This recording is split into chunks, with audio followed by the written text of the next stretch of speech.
আসসালামু আলাইকুম, সবাই কেমন আছেন? এই হচ্ছে আমার টবের চারা। ছাদের উপরে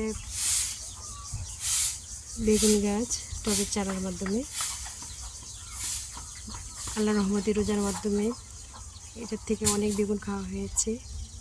যারা ছাদের উপরে টব চারা বেগুন গাছ লাগাতে চান তাহলে আমি বলবো এই জাতের বেগুন লাগান।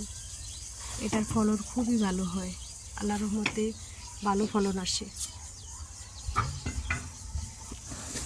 আমার একটি চারা থেকে আমি অনেকগুলো বেগুন পেয়েছি।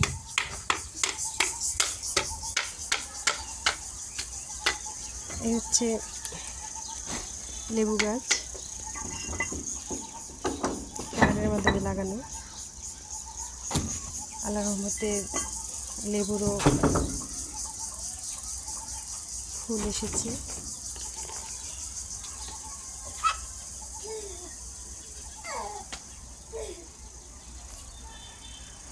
এইদিকে ড্রাগন চারাগুলো বাতাসে, ঝড় বৃষ্টি অনেকগুলোই নষ্ট হয়ে গেছে।